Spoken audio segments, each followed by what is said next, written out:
Bon bah tu veux venir avec moi Néo? Hmm. Bah tant pis, il sera dans la vidéo. Allez, c'est parti.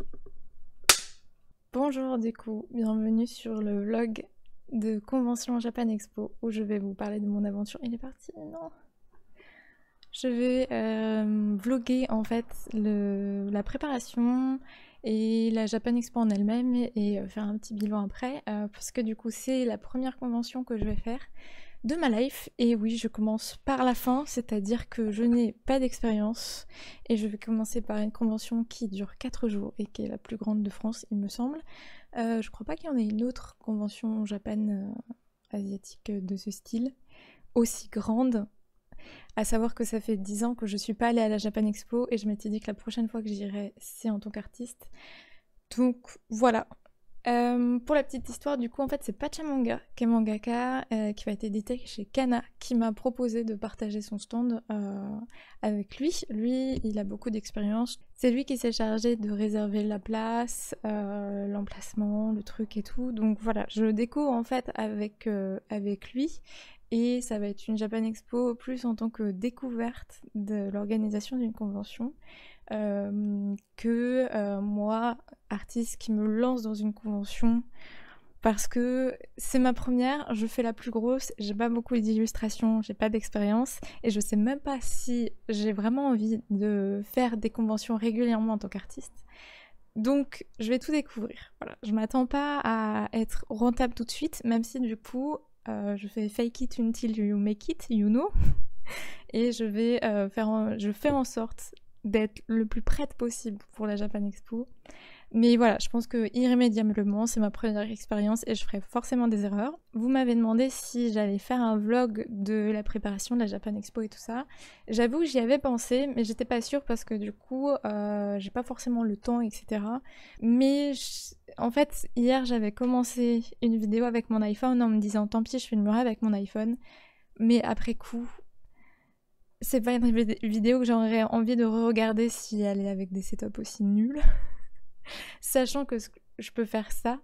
Donc ce qu'on va faire, c'est que pendant la semaine, les 2 semaines qui vont suivre, parce que là on est lundi 26, c'est dans une semaine et 2 jours la Japan Expo. Parce que oui, nous on commence un jour avant les exposants.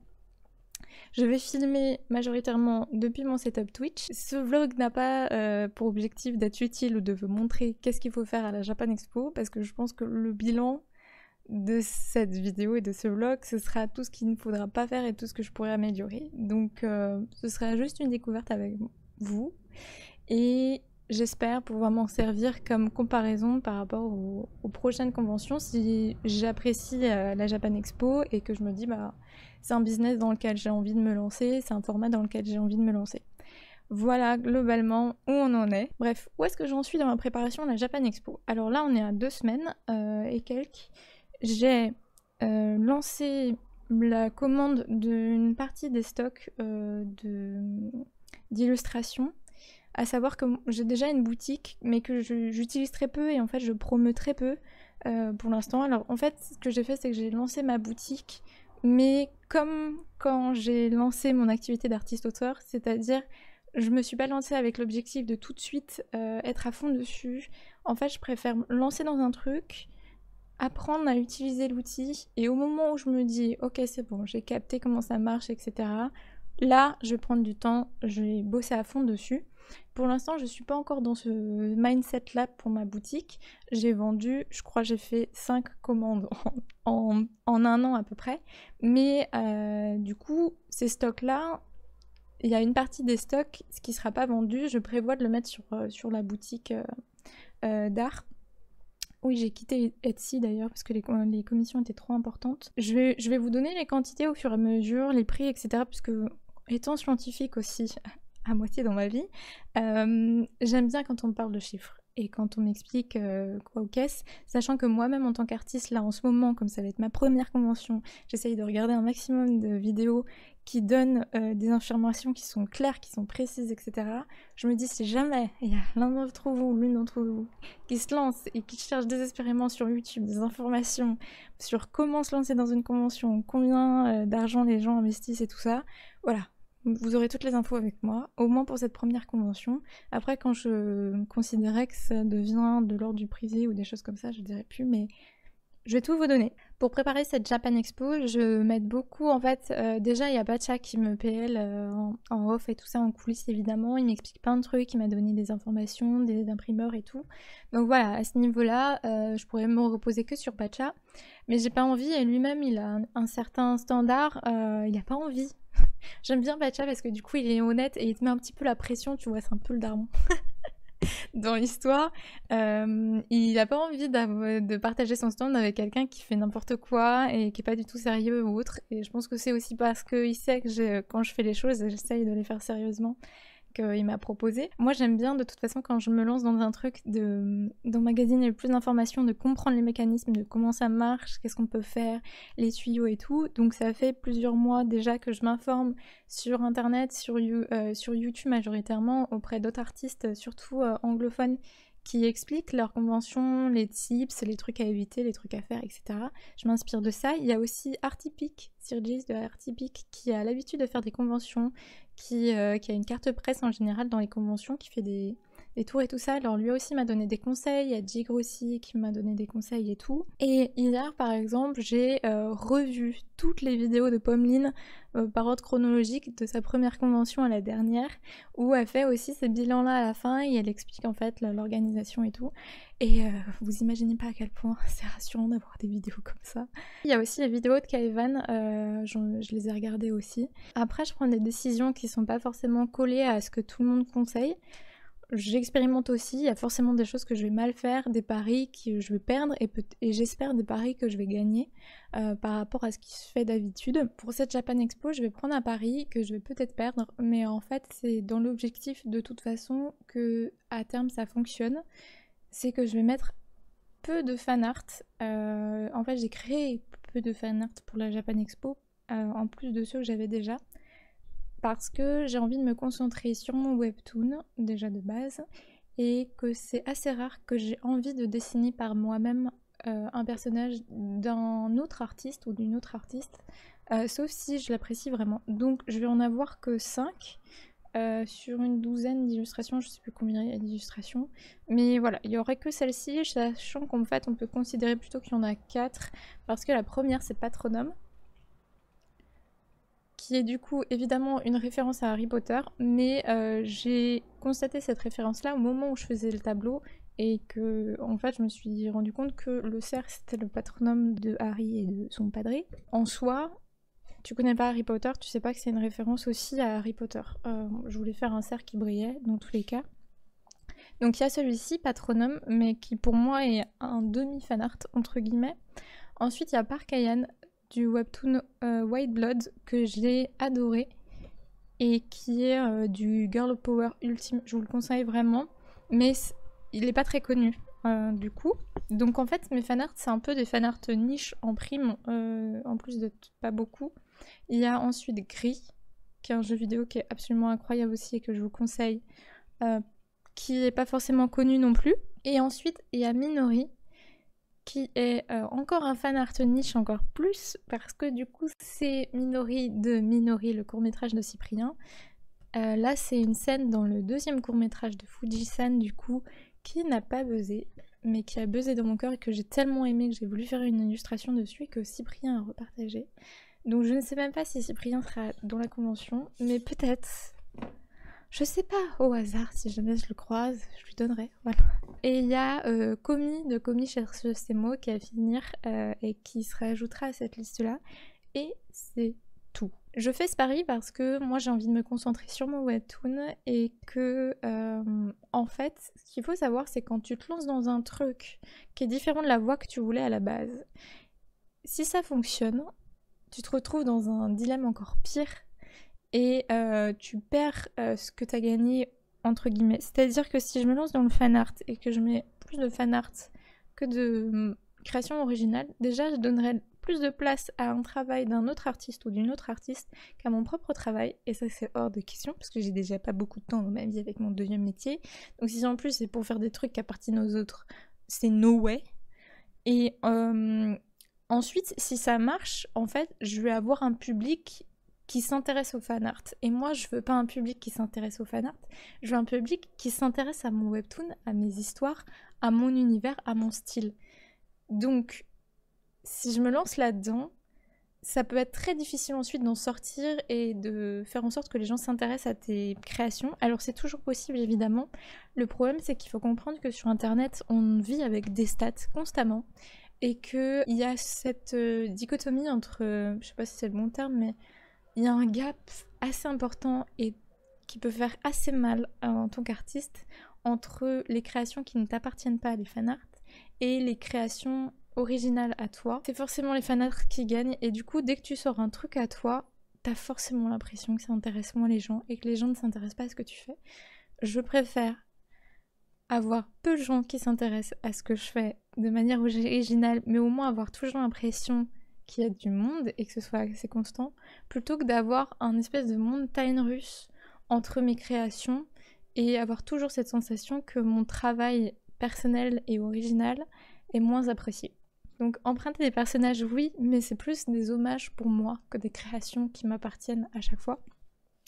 J'ai adoré évidemment faire ces illustrations, bien sûr, mais je considère qu'elles m'appartiennent pas pour autant. C'est pas moi qui les ai imaginées, ces personnages-là. C'est pas moi qui ai imaginé cette scène. C'est pas moi qui ai imaginé cette colorimétrie, etc. Alors si un petit peu, mais voilà, c'est pas moi qui ai imaginé ce background, ce personnage, cette ambiance et tout ça. Moi, j'ai retranscrit ce que j'avais compris de cet univers. Mais je suis pas la créatrice de ça.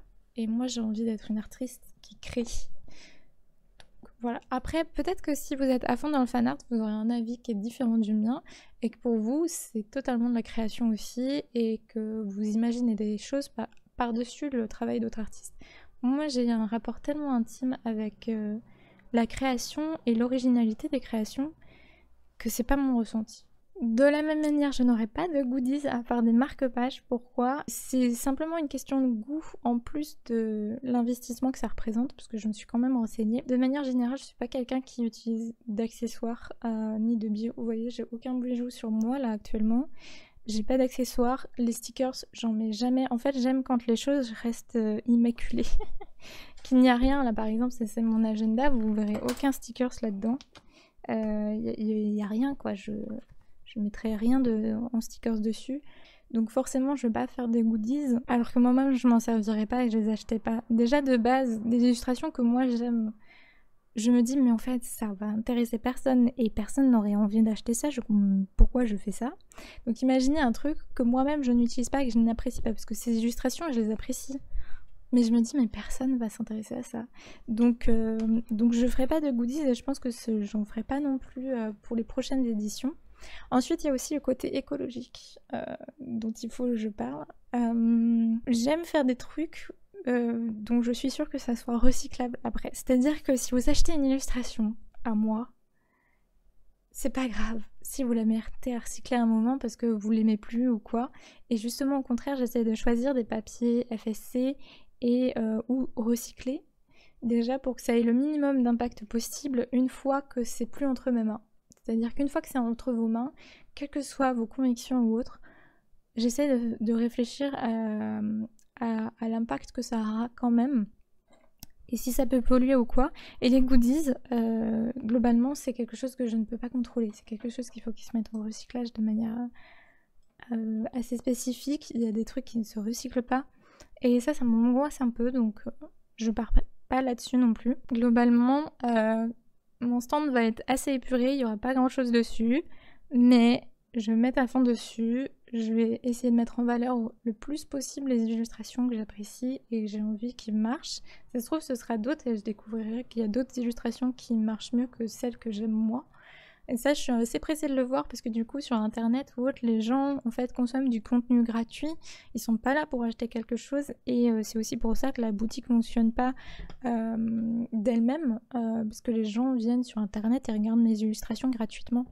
Donc là, ça va être un rapport avec le public qui va être différent. Ce sera pas des followers, ce sera des clients. Alors, peut-être que je vais en rencontrer certains d'entre vous et j'ai trop hâte, mais voilà.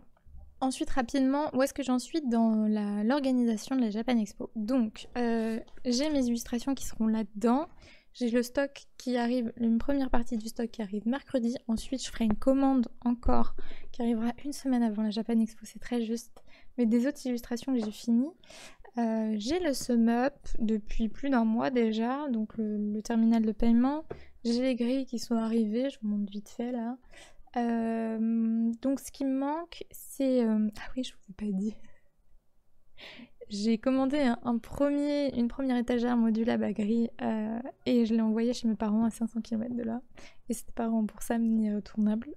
Donc j'ai perdu 40 boules dans la voiture. Mais l'avantage, c'est que du coup, j'aurai plus de petits fonds de tiroir en plastique pour pouvoir mettre derrière.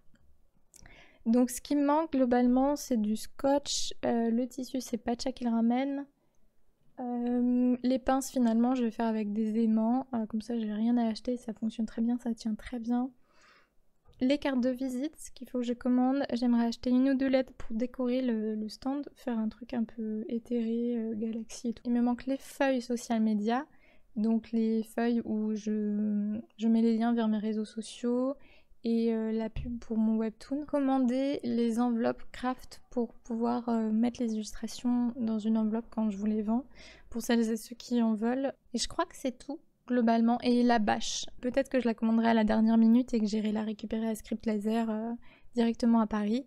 Du coup je commande majoritairement sur Pixar Printing, en recyclé et en papier gloss, et je vais demander si c'est bien du papier FSC, parce que c'était important pour moi aussi. Et s'il y a le moindre problème, j'ai Script Laser en backup aussi. En urgence, je sais qu'ils sont très réactifs, qu'ils sont très accessibles et qui sont très rapides. Là, si je commande là maintenant, demain matin, je l'ai. J'ai cette roue de secours qui me rassure au cas où il y a mon problème avec Pixar Printing qui est moins cher. Et si j'avais les moyens, je passerais que pour Script Laser parce que le SAV est incroyable. Mais voilà. J'arrête là parce que je parle beaucoup trop.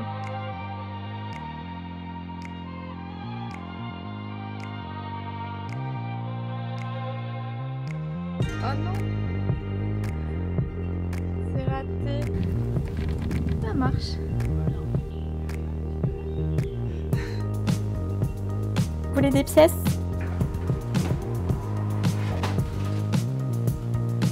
En même temps, oui. Je vais y arriver sans chialer.